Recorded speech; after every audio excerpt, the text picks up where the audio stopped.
Good afternoon, everyone. We're waiting just a moment while everyone is admitted to the webinar, and we'll get started in just a few seconds.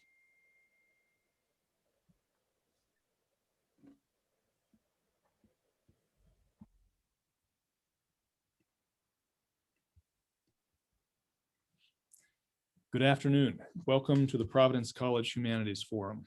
My name is Raymond Hain, and I'm a member of the Philosophy Department and the Humanities Program here at PC, and the director of the forum. The Humanities Forum is an initiative of the Humanities Program and exists to provide a regular space each Friday for the entire college community to reflect on some of the deepest human things. Before we begin, let me remind you that today's event is being recorded and will be uploaded to our website early next week. You can ask a question at any point during today's presentation by typing in the Q&A box available at the bottom of your screen. You should feel free to submit questions whenever they occur to you during the discussion, and as always, we'll do our best to get to as many as possible before we conclude. Before I introduce today's guest, I would first like to introduce Paul Gondreau, who is my co-host for this afternoon's discussion. Professor Gondreau is a member of the theology department here at PC, specializing in moral theology within the Thomistic tradition. He also regularly teaches a very popular course here on J.R.R. Tolkien and the Christian tradition, and I'm really delighted that he's able to be with us today. Our distinguished guest today is Professor Holly Ordway, the Cardinal Francis George Fellow of Faith and Culture at the Word on Fire Institute and visiting professor of apologetics at Houston Baptist University. She holds a PhD in English from the University of Massachusetts Amherst and writes regularly on imaginative apologetics, C.S. Lewis, J.R.R. Tolkien, and the Inklings. She's also a subject editor for the Journal of Inklings Studies and a published poet. She's the author of Apologetics and the Christian Imagination, an integrated approach to defending the faith. Not God's Type, an atheist academic lays down her arms. And most recently, and most importantly for today's discussion, Tolkien's Modern Reading, Middle-earth Beyond the Middle Ages, published just this past January by Word on Fire Academic. The past 2 decades have seen an explosion of interest in Tolkien, including, of course, Peter Jackson's film versions of The Lord of the Rings and The Hobbit, and the recent biographical film released in 2019, directed by Dom Karkovsky. There's also been a series of significant new scholarly editions of Tolkien's work, publication of new manuscript materials, and rich and complex developments within scholarly reflection on Tolkien's work and legacy. Professor Ordway's recent book is part of this new golden age of Tolkien scholarship, and it's an honor and a pleasure to welcome her today to the Humanities Forum to discuss Tolkien's Modern Reading. Holly, thank you again for joining us, and I look forward to our conversation. Oh, my pleasure. It is a real pleasure to be here and to be part of this conversation. I'm going to be sort of trying this afternoon to sort of connect 2 different themes in my work that you mentioned, the imaginative apologetics and Tolkien, since the title of this talk, as folks will have seen in the invitation, is Imaginative Apologetics and the Work of J.R.R. Tolkien. So I want to talk a little bit about that, drawing on this research that I've done for Tolkien's Modern Reading. And then in our questions, we can touch on both of those things as people have questions about them. So I want to start out by just sort of asking that question of what do we mean by the imagination? Because we want to talk about imaginative apologetics. Well, what do we mean by imagination? So I would say, first of all, at the most basic level, drawing on Tolkien's definition, the imagination is the ability in our minds to picture something that's not present, what Tolkien calls the mental power of image making. And so we use our imagination, for instance, when we are reading a story and we create a picture in our minds about what the author is describing. And we also use our imagination when we're daydreaming or envisioning hypothetical events or future events. And that might be the sort of most common idea of imagination, but it's also very limited because, in fact, the imagination is a fundamental aspect of human cognition. It's necessary for us to make judgments about the truth or falsity of really anything. Because in order to make a judgment about something, our reason has to have something meaningful to work on. And that's what C.S. Lewis means when he says that reason is the natural organ of truth, but imagination is the organ of meaning. My friend and colleague Michael Ward, commenting on this idea, explains that things must rise up out of the swamp of nonsense into the realm of meaning if the imagination is to get any handle on them. Only then can we begin to judge whether their meanings are true or false. Before anything can be either true or false, it must mean. Now, most of the time, this meaning-making function of the imagination happens so naturally and intuitively that we don't even notice it. But it's just fundamental to the work of imaginative apologetics, that is, to the presentation of the truths of the Christian faith that makes use of the imagination. Because only when something has meaning, which is generated by the imagination, do we have the opportunity, the ability to use our reason to judge whether something is true or false. And in a way, more fundamentally, only when something has meaning do we care whether it's true or whether it's false. And this is really significant today in our modern culture, and especially when we consider this huge category of the nones, the religiously indifferent, because this is an area where we find just the single most important area for evangelization. Because to the average person who, we might pass in the street, especially the average young person sitting in a college classroom, words like God, prayer, heaven, hell, resurrection, etc., are really just jargon words. And they're really empty of meaning. And this undercuts the basic motivation to find out if the Christian faith is true. Because if a word like sin or grace doesn't have any real meaning, there's really no motivation for a person to find out if there's any relevance for that concept in their own lives. So that gives us kind of an idea of the idea of imaginative apologetics and the role of imagination in presenting the faith. Well, what can we learn from Tolkien about this process? Now, in order to address this question, we first need to challenge a very common misconception about Tolkien's attitude toward modern culture. The most common and most popular image of Tolkien presents him as just totally averse to modernity, firmly stuck in the past by his own choice. This is what we see in a lot of books about him, is what we saw, for instance, in the recent biopic about him. We have this image of him just nostalgic and backward looking. And this is despite the fact that his books are globally popular all the way into the 21st century. Somehow it's assumed by cultural commentators that he was backward looking and interested in nothing beyond the boundaries of his professional interest in medieval literature.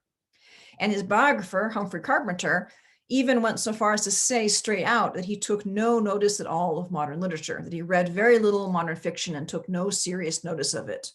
Boom. But in fact, as I found in my research for my book, Tolkien's Modern Reading, I discovered that that's actually not correct. Carpenter was completely mistaken. And the picture is very, very different indeed. In fact, the idea of Tolkien as stuck in the past and purely backward looking is completely false. Now, to be sure, Tolkien was a medievalist, and he was completely steeped and immersed and engaged by the writings, the language, literature of the Middle Ages. But he was also very interested in the literature and the culture of the modern day. Far from being a nostalgic and backward-looking figure, Tolkien was consistently engaged with the modern world. For instance, he read the newspaper every day. And on one occasion, when an interviewer seemed surprised by that, he added that he subscribed to 3 newspapers and said, "I take a strong interest in what is going on, both in the university and in the country and in the world." That's Tolkien's own description of his newspaper reading. One of his friends recalled group lunches in which Tolkien was a participant, where they argued topics from the news of the day, including the morality of the Nuremberg trials, or the moral aspect of atomic bombing and total war in general. So these are the kinds of, up and coming issues of the modern world that he was interested in. He was informed about enough to talk about. In his 1959 retirement lecture, he declared, "I have the hatred of apartheid in my bones." And this is a statement that's been quoted various times, but not enough note has been taken of when he said it. In 1959, in making this statement, in making his public opposition to apartheid, Tolkien, in fact, predated the British anti-apartheid movement. He predated the international backlash against apartheid that was prompted by the Sharpeville massacre in 1960. So given this context, it's notable that he used his retirement speech, which was a significant event for the university. It was reported on by the local press. They had a full house. He used this retirement speech to repudiate a racist regime that was not yet a matter of public concern in Britain.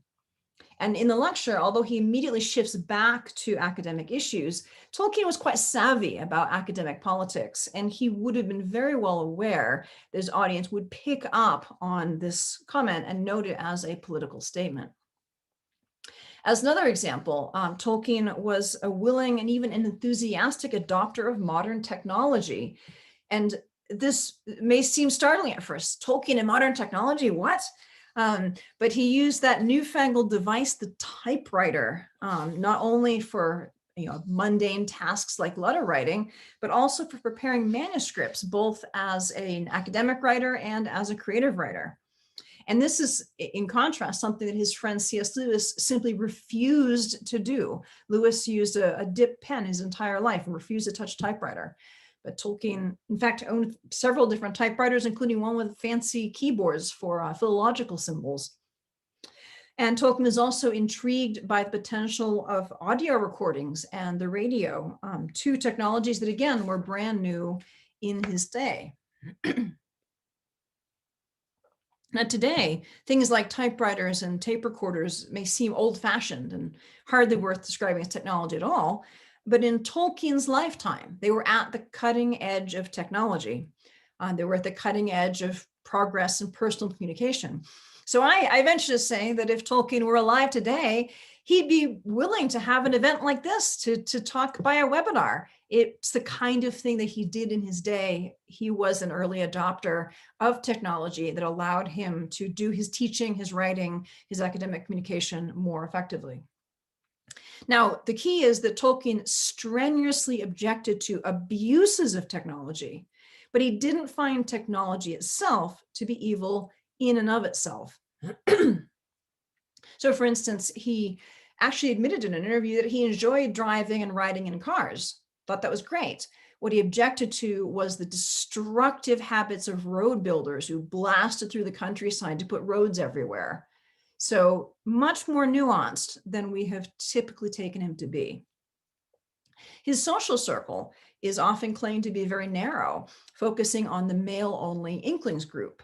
But in fact, Tolkien was married for over 50 years. He had many women friends among the English faculty, and he had many female students and academic collaborators in his decades as a teacher, both at Leeds and at Oxford. Moreover, he read many women writers throughout his life and took their work seriously. And some of the authors he especially praised included Mary Renault, Agatha Christie, Beatrix Potter, and Edith Nesbit. And in fact, his interests were so wide-ranging that one friend remarked that in conversation, he would go 60 miles an hour with a subject from apples to elephants. He didn't mention the Beatles, but just about everything else came into Tolkien's conversation. Now, his reading of modern literature is similarly expansive. He enjoyed, as we might expect, a great deal of children's literature, including Lewis Carroll, but he also knew well the work of Mark Twain. He delighted in Agatha Christie's mysteries, but he also took seriously the ultra-modernist work of James Joyce. He particularly enjoyed the poetry of Roy Campbell and Dylan Thomas. He read a great deal of science fiction, naming Isaac Asimov as a favorite author. The list of his reading is extensive and varied, By my count, there are nearly 150 modern authors and more than 200 specific titles that we can be certain that Tolkien knew of modern literature, that is, after 1850. He was not allergic to modern culture, far from it. Tolkien knew the literature of the past supremely well, but he also knew the literature of his present day, reading discerningly and responding to it thoughtfully and creatively. Now, it's particularly worth noting that Tolkien, a devout Christian, read many authors who had views that were very different from his own, and he engaged with their work seriously, appreciating literary merit where he found it without compromising his own deeply held beliefs. So, for instance, he enjoyed H. Rider Haggard's adventure tales, such as She and King Solomon's Mines, despite the author's occasional ventures into pantheism and spiritualism. He admired the science fiction of the dedicated atheist H.G. Wells. Now, we tend to think of Wells today as purely a science fictional author, the creator of stories such as War of the Worlds. But in fact, he was a Richard Dawkins of his day. His book, The Outline of History, presented a materialist, secular view of history that flatly rejected the divinity of Christ, rejected the continuity of the church's teachings. Yet, despite his sharply differing views on matters theological, Tolkien held Wells' science fiction in high regard, calling him one of the forgotten old masters of science fiction. Another significant figure in this regard is E.R. Edison, who is known today, if at all, for his book, The Worm Ouroboros, which is a tale of heroic adventure on the planet Mercury. Tolkien proclaimed himself familiar with all that E.R. Edison wrote and praised him as the greatest and most convincing writer of invented worlds that I have read. Now, this high praise is particularly interesting in view of Tolkien's equally strong opposition to what he called Edison's peculiarly bad views. He believed that Edison was coming to admire arrogance and cruelty under the influence of an evil and indeed silly philosophy. Now, Edison's philosophy, as he expresses it in his science fiction novels, is consciously pagan or pantheistic, and Edison conceived of the universe as engaged in a constant, eternal conflict between good and evil. And Edison's literary heaven had, according to him, it had to contain an element of evil because it is a heaven of action. So thus, Edison conflates goodness with stagnation and boredom. Now, both the pantheism and the dualism of this view, which holds to the necessity of evil, is contrary to Tolkien's Christian faith, which maintains that God and creation are distinct and that God's perfect goodness has no ontologically equivalent opposites. Yet, despite their serious philosophical differences, Tolkien called Edison a great writer and said that he read Edison's works with great enjoyment for their sheer literary merit. Now, amongst his fellow Christians, Tolkien was equally fair-minded. He greatly admired the work of his fellow Catholic G.K. Chesterton, for instance, saying that he felt the arguments of the Apologetics book, The Everlasting Man, to be absolutely valid. But he sharply criticized another Catholic, Hilaire Belloc. He was a strong early supporter of the writers of C.S. Lewis, for instance, helping to get Lewis's book Out of the Silent Planet published. But he had more qualified feelings about Lewis's Narnia Chronicles. But I want to say here that the very common claim that Tolkien hated or abhorred the Narnia Chronicles is hugely overblown. This is one of the things I trace out in my research, and it turns out that he didn't care for them personally, but in later years, he even described the Chronicles as deservedly very popular, and he kept copies of them on hand for his grandchildren to read. So ideas that he despised the Chronicles are really a later invention. They're not representative of Tolkien's actual more nuanced views on Narnia. Now, there's many more examples that I could give, but even from this very small sampling, we can see that Tolkien engaged willingly, eagerly, extensively with a very wide range of viewpoints in his reading of modern literature. Now, this already tells us something important about Tolkien's Christian imagination. It's capacious, it's generous in spirit, it's thoughtful and discerning. So let's consider now how it was that Tolkien made use of what he read. And we'll take as our point of investigation the hobbits, these small, humble, but tough people who play such an important role in both The Hobbit and The Lord of the Rings. Well, where did the hobbits come from? Now we can trace three distinct strands. And here I want to point out that one of the things that I argue in Tolkien's modern reading, and I think is really important, is that creativity is multifaceted. Tolkien, when he drew on what he read, did not just adopt something from a book, not in the sort of cut and paste idea of sources, taking something and using it directly. Tolkien engaged deeply with what he read, he transformed it, and creativity draws on many different sources. So when we talk about influences and sources, we should be thinking of it in terms of many different factors coming into play. So with the case of the hobbits, there are three distinct factors that we can identify as playing a role in the hobbits, and undoubtedly there are many more. And I think this will help us, if we think about his creativity in general, to realize he's drawing from multiple sources of influence at all times, in a very rich and capacious view of his creative imagination. Right, so back to the hobbits. Now, one strand in the creation of the hobbits is a book called The Marvelous Land of Snurgs by the author E.A. Wick-Smith. Now, Tolkien explicitly names this book as, in his words, an unconscious source book for the hobbits. The Snurgs are child-sized and long-lived. They're a gregarious people loving company, and they have a great deal in common with hobbits, as Tolkien would come to depict them a few years later, both in habits and in appearance. A second strand is Beatrix Potter's rabbits. Tolkien knew Potter's work well, and he held it in high esteem.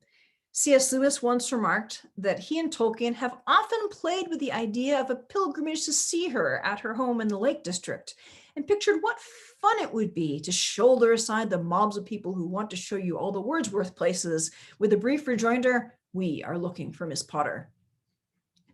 Now, Beatrix Potter is best known for her rabbits, and who well may have contributed to the overall concept of hobbits. For the hobbits have a distinctly rabbity quality, especially in The Hobbit. We have multiple comparisons of Bilbo to a rabbit. And Tolkien himself once admitted that in the creation of the name Hobbit, he said, "Its faint suggestion of rabbit appealed to me." Like hobbits, Potter's rabbits are human-like, but not human. They're quick and quiet of foot. They're easily overlooked by large persons. They're garden-loving and hole-dwelling. And Mrs. Rabbit, the mother of Peter Rabbit, makes a living by selling various goods from the front of her little neat sandy rabbit hole. I almost said hobbit hole. Her rabbit hole, various goods including rabbit tobacco, which is what we call lavender. And perhaps such an image helped contribute to the idea of hobbits living in comfortable holes underground with plenty of food and a well-stocked tobacco jar, which is the very final word of The Hobbit. Now, a third and completely different strand is the novel Babbitt. This novel, published in 1922 by the American realist author Sinclair Lewis, is a satire upon American middle-class culture and social conformism. Tolkien said that he had read all of Sinclair Lewis's books, and he explained to an interviewer that the word hobbit might have been associated with Sinclair Lewis's Babbitt. And Tolkien goes on to say, Babbitt has the same bourgeois smugness that hobbits do. His world is the same limited place. Now, this is a sizable admission. Here, Tolkien has conceded three things: a linguistic debt, a parallel with his protagonist's personality, and a parallel with the constrained home life of Hobbiton. So Snurgs, rabbits, and babbits. Tolkien took in these different sources over a span of years in very different contexts, and he assimilated certain elements, he rejected others, and he added others. For instance, material that came from his own experiences and personality. And all of this was grist for his imaginative mill, or to use his own image, it was leaf mold on the forest floor, formed by many different fallen leaves, which nourished his own tree of tales. And Tolkien himself conceded, as he said, that no one of us can really invent or create in a void. He recognized that he did not write in isolation and knew that he could not have done so even if he had wanted to. So what does this show us about the workings of his imagination? Now, we should note that none of these three sources of the hobbits that we've mentioned are explicitly Christian. They're part of the wider world of literary culture in which he operated. They're stories that he enjoyed with his children and books that he read for his own pleasure. And from these diverse materials, taken freely and with appreciation from authors who may or may not have agreed with any of his religious views, he drew some of the ingredients for the characters who provide some of the most deeply Christian images in Middle-earth. In The Hobbit, Bilbo is the burglar of the party, which is hardly a Christian image at first glance, except that his role turns out to be far more than just recovering the dwarves' gold from the dragon Smaug's hoard, and thus fulfilling their goals of greed and vengeance. Rather, in the end, Bilbo absconds with the Arkenstone, the one gem beyond price in the hoard, which he knows full well the dwarf Thorin would never part with, because Thorin's afflicted by dragon sickness that fills his heart with greed and violence. And Bilbo then just hands it over to Bard the Bowman in order that it can be used in negotiations and thus avoid tragic violence between the people of Lake Town on the one side and the elves, and Thorin and the dwarves on the other. So Bilbo allows the Arkenstone to be counted as his own full 1/14 share of the dragon's treasure. And so in just handing it over to Bard and the people of Lake Town and the elves, he willingly sacrifices his own wealth and his status with the dwarves for the good of others. His freedom from avarice allows him to become a Christ figure. And in the end, we see that this Christ-like action brings about reconciliation and restoration. Now, Tolkien does not make this into an allegory by any means, but he skillfully draws our attention, if we have ears to hear, to the Christian connections. The key chapter for this aspect of the story is called A Thief in the Night, alluding to our Lord's description of himself in Matthew chapter 24. And later, when the dying Thorin is reconciled to Bilbo, he calls him good thief. So turning to the Lord of the Rings, we find again that the hobbits are of central importance, both in terms of the story and its spiritual significance. Frodo, Sam, Merry, and Pippin are childlike figures. They're weak and simple in comparison to mighty figures like Aragorn or Gandalf. Yet the fate of all the free people of Middle-earth rests in the end on these small shoulders. Frodo and Sam are particularly strong Christ figures in their trek across Mordor to cast the One Ring into the crack of doom. But all of the hobbits embody a deeply Christian image. In their childlike stature, we see a profound humility, and we're reminded that Jesus said, "Let the children come unto me, and do not hinder them, for to such belongs the kingdom of heaven." Tolkien said of The Lord of the Rings that it is a fundamentally religious and Catholic work, unconsciously so at first, but consciously in the revision. That is why I have not put in or have cut out practically all references to anything like religion. So this is one of the most remarkable statements that Tolkien said about his own writing, in which he says straight out that The Lord of the Rings is fundamentally religious and Catholic, and then confuses all later scholars by turning around and saying, that's why I cut out all of the religious bits. What? And so the key point here, and I see this more after looking at what he read and what he liked and what he didn't of his other Christian authors, the key is that he is working at a more subtle level. When we see these Christian aspects of the hobbits, for instance, they're all presented in a way that's beneath the surface of the story, never obvious, never intrusive. Tolkien's really much too savvy and skilled as a storyteller to make things really obvious like that. And then obviously there's many more Christian connections in The Lord of the Rings. What Tolkien's doing is offering rich theological connections below the surface, so deeply embedded that they don't obtrude. The tale, he says, is consciously built on or out of certain religious ideas, but does not mention them overtly, still less preach them. Built on, but not preached about. Readers with a knowledge of these things can notice them and catch the echoes, or not, as they prefer. As he put it, the story is mainly concerned with the fall, mortality, and the machine. And the theological foundation of these themes, even when presented implicitly, makes them richly suited for what he called applicability, as opposed to allegory. Applicability, which rests in the freedom of the reader to make connections. So we can see that Tolkien's able to draw from a remarkably diverse set of sources. In our example, Snurgs, Peter Rabbit and Benjamin Money, Babbitt, none of which were particularly Christian, to aid in the creation of stories and characters who are profoundly rooted in the Christian faith. And furthermore, Tolkien's wide-ranging tastes in modern reading reveal something characteristic about his sub-created world. Nothing was too small or too grand, too weird or too ordinary, too silly or too dark to be left out.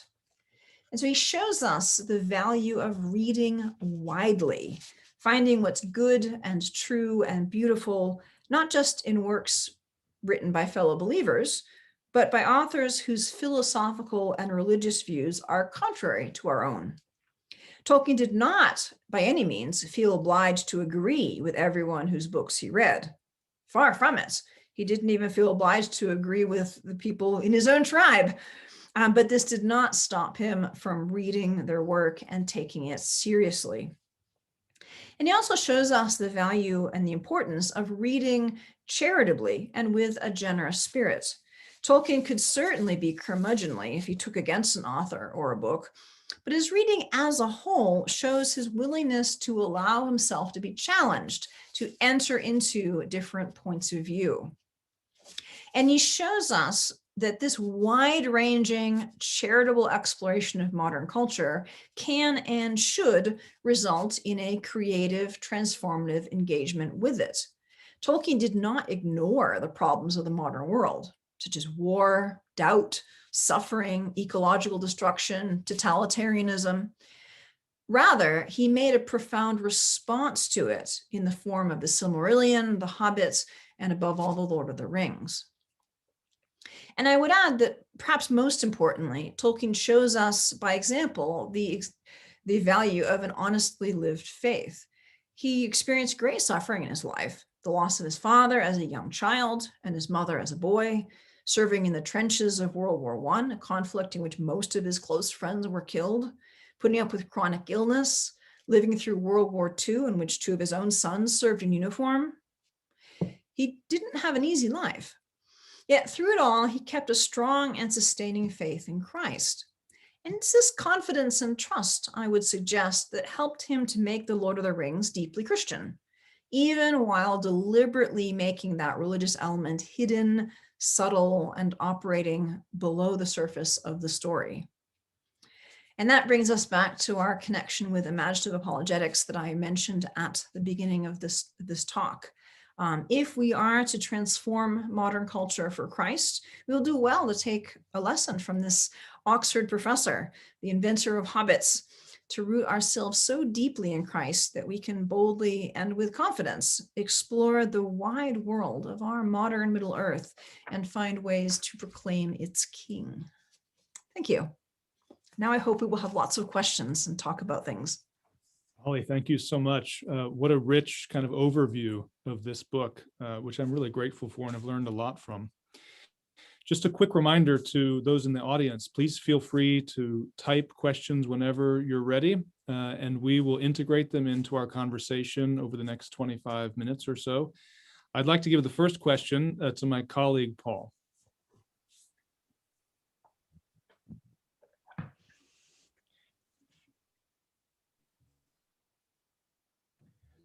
Thank you very much, Holly. That was wonderful. Hobbits.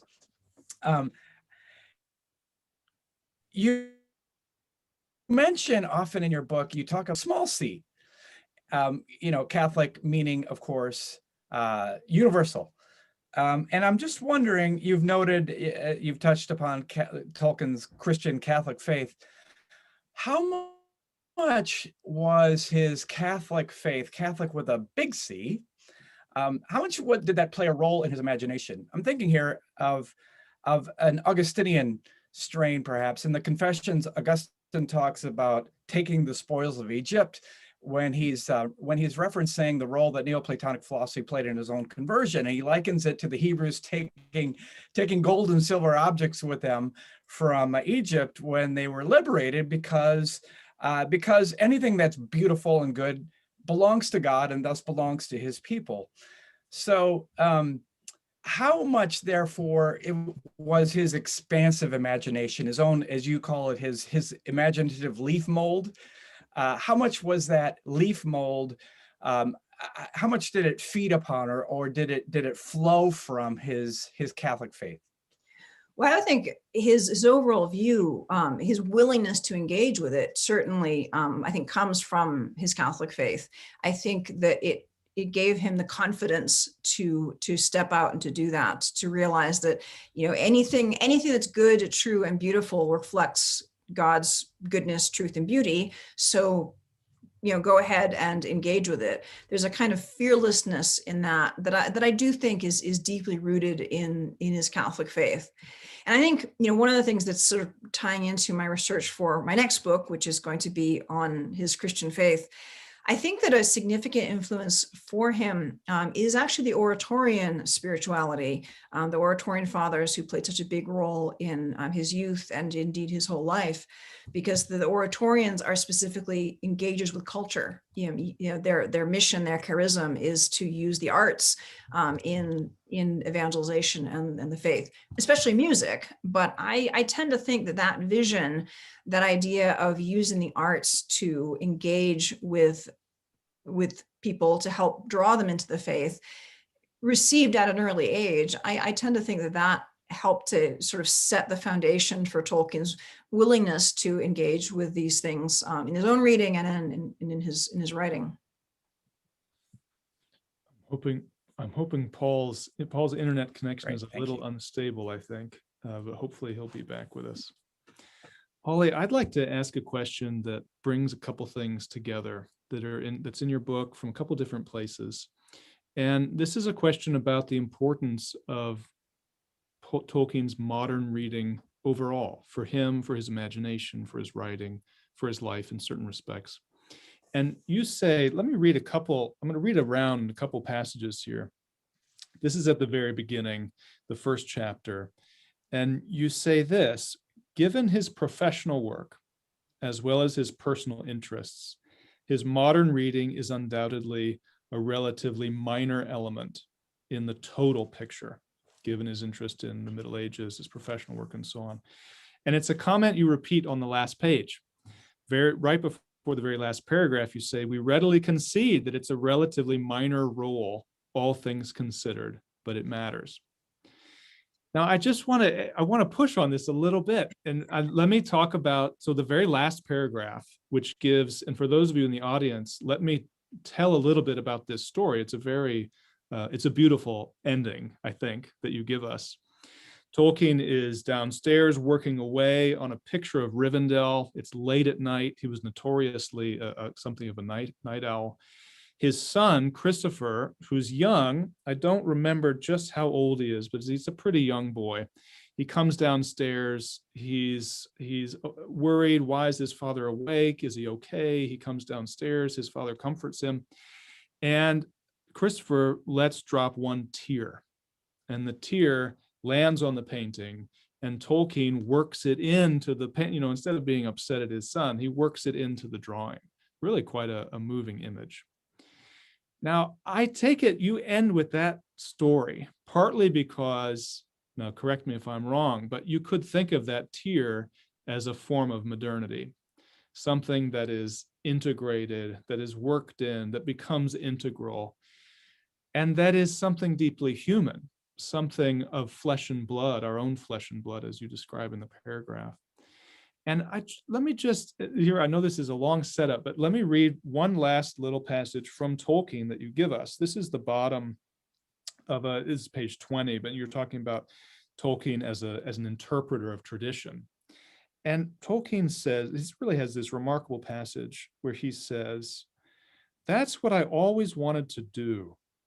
Mythological things like Greek or Norse myths, I tried to improve on them and modernize them. To modernize them is to make them credible, believable." And so I just want to maybe to say something, I know this is a lot, but say something about this sort of, your very reserved claim for how important the modern reading is. And yet that ending image, the passage from Tolkien that at least raises the question of how perhaps important modernity really was for Tolkien. Yes, well, you managed to hit on some of the really key points. And I tell you, that quote about modernizing things to make them credible, I was shocked when I saw it. I thought, this is Tolkien? Yes, those are his own words talking about what he was trying to do. And this is the kind of thing that has gotten overlooked because everybody assumes, broadly speaking, that of course he was medievally minded. He wouldn't say something like that, but he did. So the reason I'm so cautious about saying this is just a small piece of the puzzle is that his professional work is so massively medieval that just if you step back and you look at the whole larger edifice, you can't help but see, okay, well, he was one of the most learned men in the world in his professional area. So just proportionately, one has to take account of that. And I also wanted to guard against the idea that I was setting up an opposition, that I wanted to say this is somehow more important, because I absolutely am not setting up an opposition. And I wanted to make sure that nobody thought I was. What I'm trying to do is to add a dimension to the portrait. And it may well be that it might move the portrait from 2 dimensions to 3 dimensions. But in doing that, it takes away nothing from the existing portrait that's already there. It just adds the additional dimension.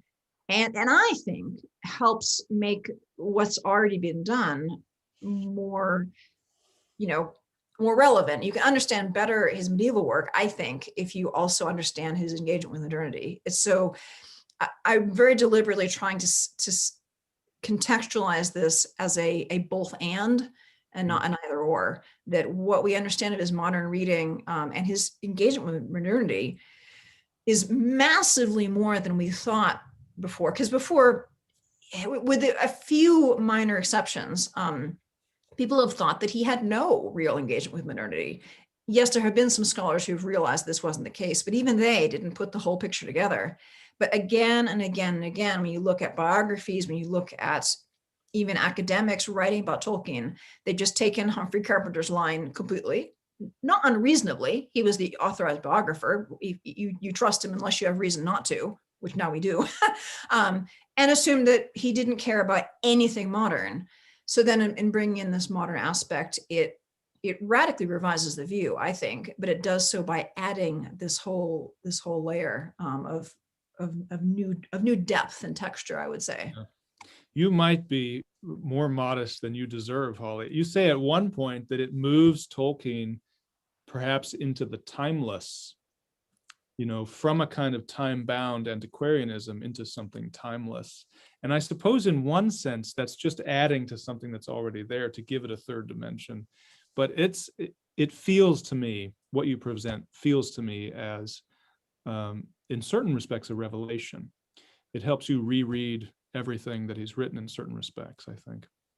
Well, thank you. I mean, certainly I felt as I was doing this research, this was a 10-year project. It took so long because I kept discovering all these new things. And the book I thought I was going to write turned out to be not the book I ended up writing because there was so much more. And just seeing how this picture complexified and became richer, I just found that I myself came to admire and I think understand Tolkien a lot better by the end of it than I did when I started.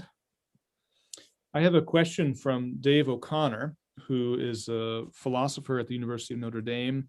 And this year he's our visiting Randall Chair here at Providence College. And he says, your book focuses on Tolkien's reading of poetry, drama, and fiction.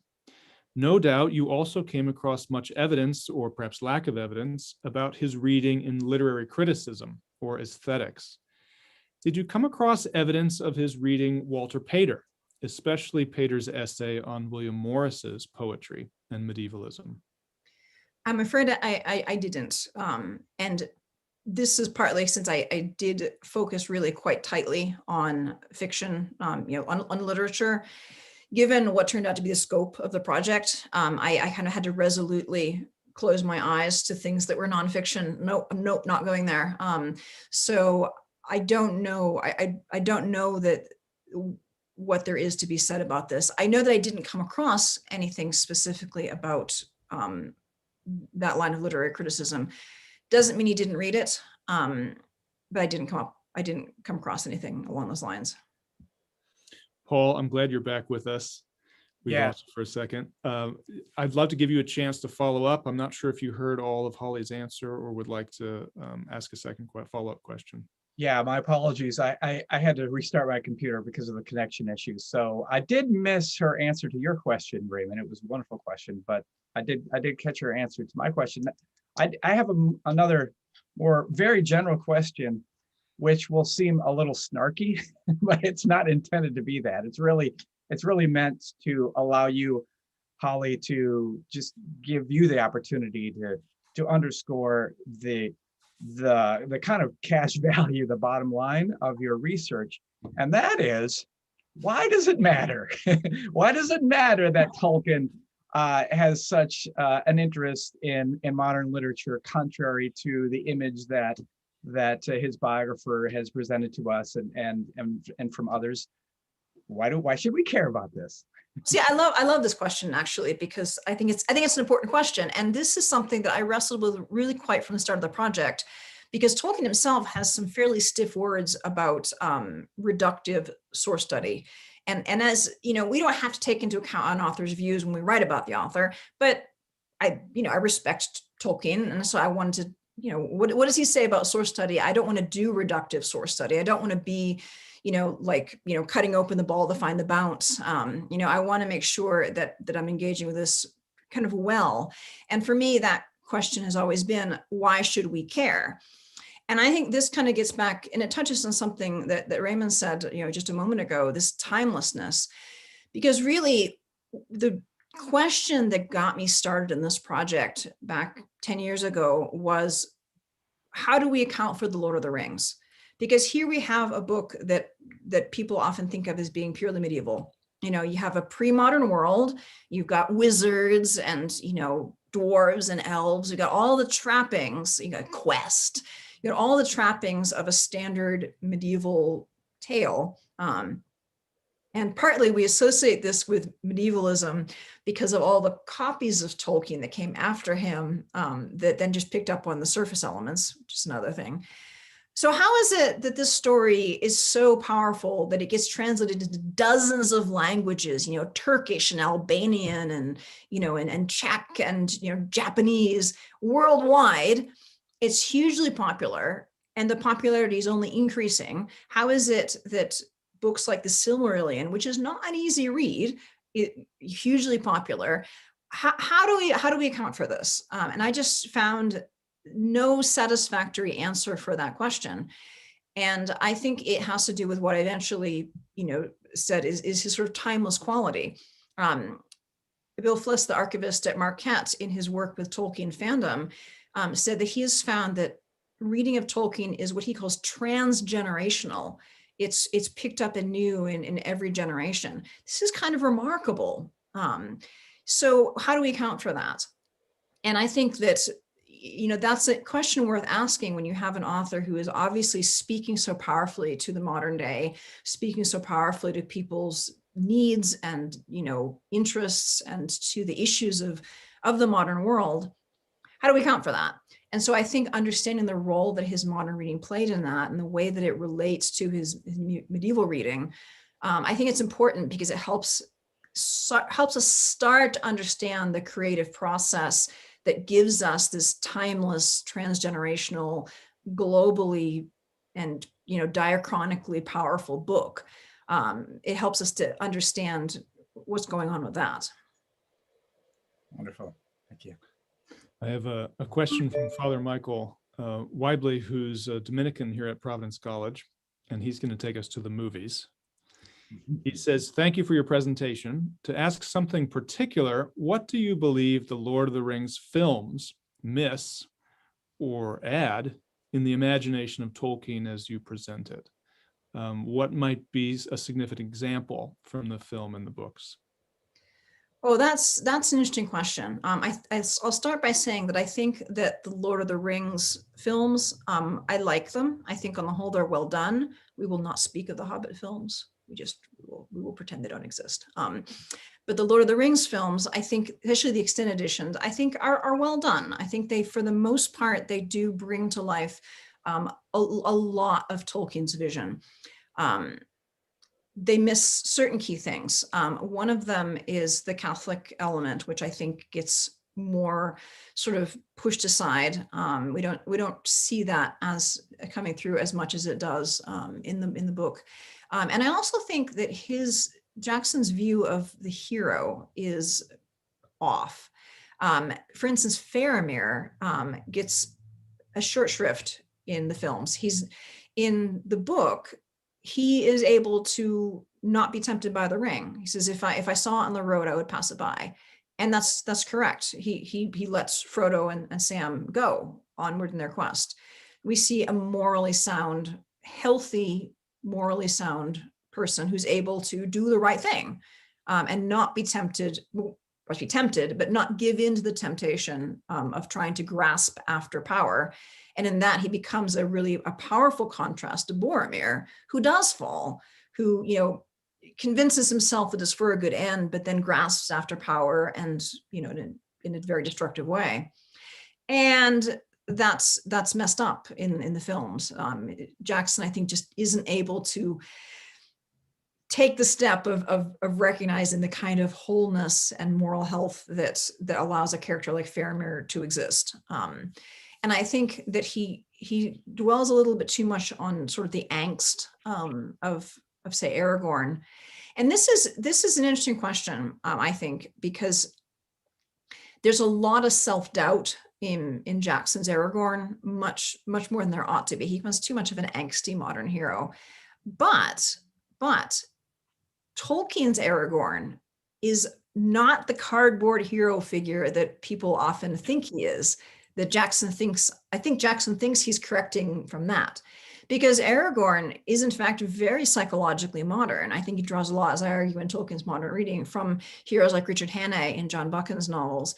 He's not sure that he's doing the right thing. Now, he's very clear he is the king of Gondor. He has his identity. He's very clear on that.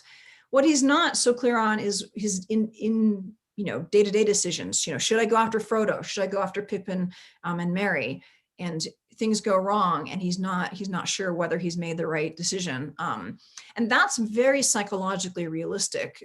It's a very novelistic presentation of the hero, and I think Tolkien doesn't get enough credit for that.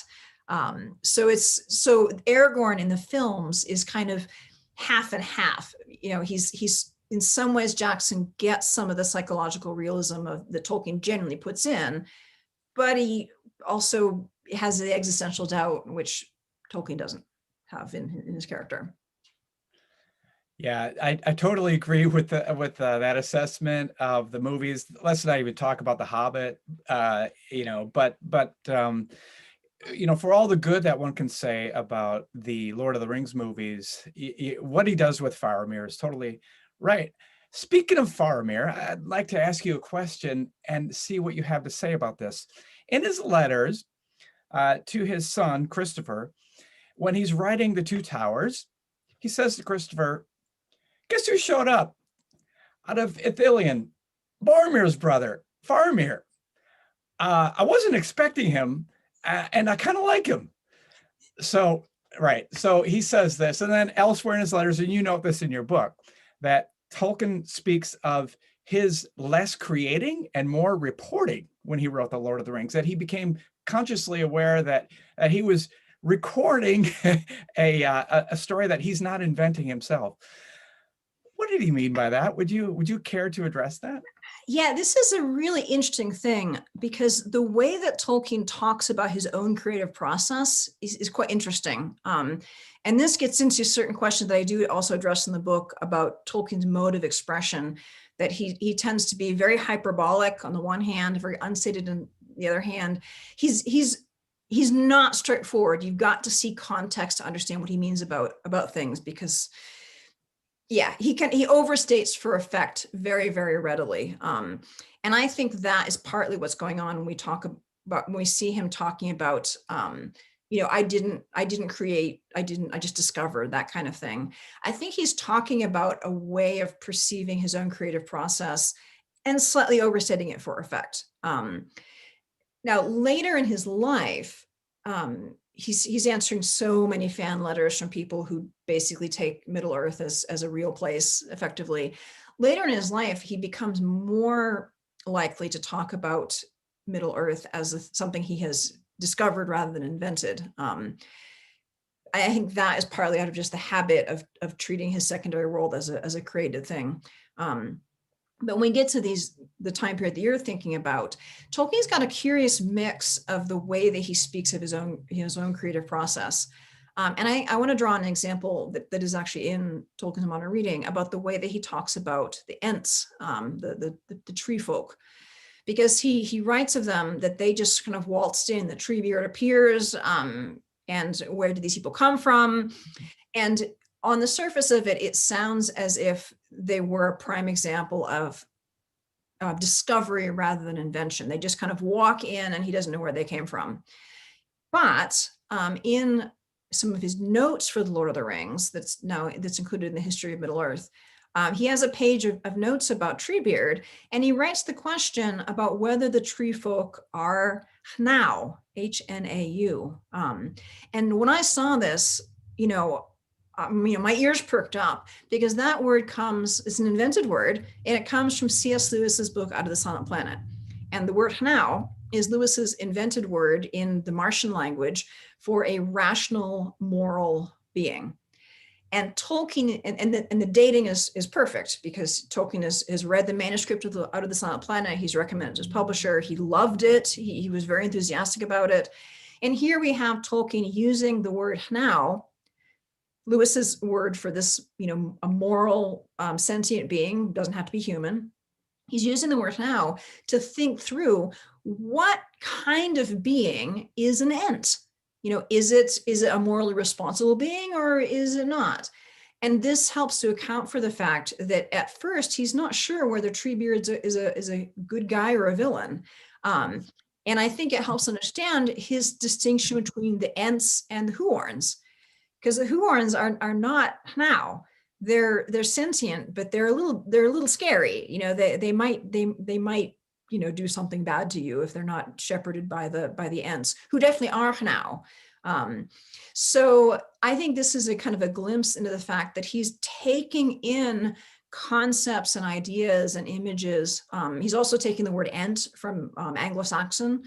He acknowledges that someplace else. So he's taking in all these things, and his creative imagination was so sort of powerful that it just transforms them, it transmutes them, almost like a furnace, in a way, almost immediately into something that becomes its own thing. And every now and then we get a little glimpse, like this page of notes about him reflecting, what exactly are the Ents now, or what? That gives us a glimpse of the process right before everything becomes completely assimilated in his imagination and becomes the new thing.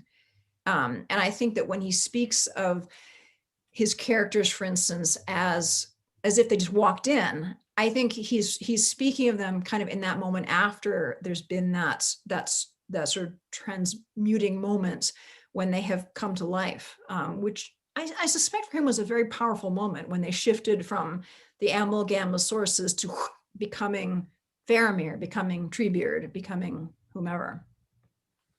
I think we have time for maybe one more question, and I want to ask something that picks up on the movies again. So the films, especially the first trilogy for The Lord of the Rings, appropriates the imagery of the pre-Raphaelites in order to design Middle-earth. And so my question is sort of about that. Does that get Tolkien right? And the way I want to also, contribute to this question is there's a line of 19th century aesthetic reflection, especially Catholic aesthetic reflection, that goes through the pre-Raphaelites. It includes Newman, who's absent from your book, and you say we have no hard evidence of now of fiction he read. I'd be curious if you have evidence that he read nonfiction of Newman. Unfortunately, no, which is a huge gaping absence. I mean, he must have. I mean, he was a member of the Newman Association for years. He was a vice president. He had to have done, but there is as yet no evidence of what he read yet. And the ward of Newman's secretary at the oratory too, for that matter. Yeah. So I'm interested, does your reading Tolkien's modern reading from 1850 on, do you see it as placing him in a particular Catholic aesthetic tradition that we may not have evidence of connections to Newman or maybe the pre-Raphaelites? We get William Morris. How do you think, and this is partly about interpretation, does this help us interpret the kind of aspirations that Tolkien has artistically? Yes, I think this is a good question, an interesting one. I certainly do think that he is influenced, I would say, by the pre-Raphaelites. I mean, he knew Morris very well, and I mean, really knew Morris. He owned almost a dozen of his books, including Morris's lecture on pattern designing that was in Tolkien's library.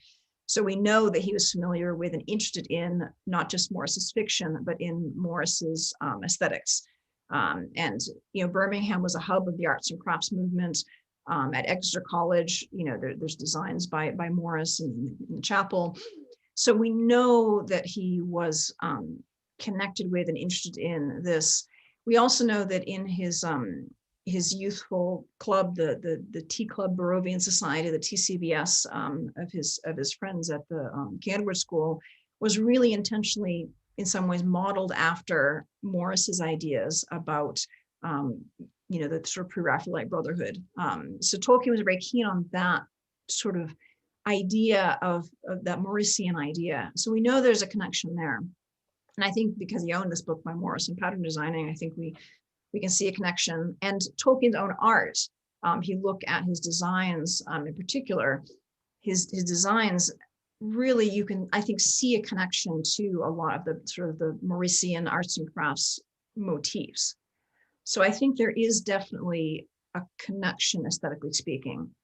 But the interesting thing is that there are other lines in there. So because if you look at other aspects of Tolkien's art, he does a lot of his art is very Art Nouveau-ish. You wouldn't even think it was the same artist who did these kind of very Morrisian patterns. And one very interesting thing I found when I was looking at who Tolkien was interested in having as an illustrator for The Lord of the Rings, it turns out that he was actually very much in favor of an artist called Cor Bloch, liked Bloch's designs, liked his images of The Lord of the Rings, and in fact bought several paintings of Bloch's and hung them in his house. So obviously approved of them. Well, I tracked down some pictures of Cor Bloch's art, and let me tell you, I was quite surprised because they're modernist.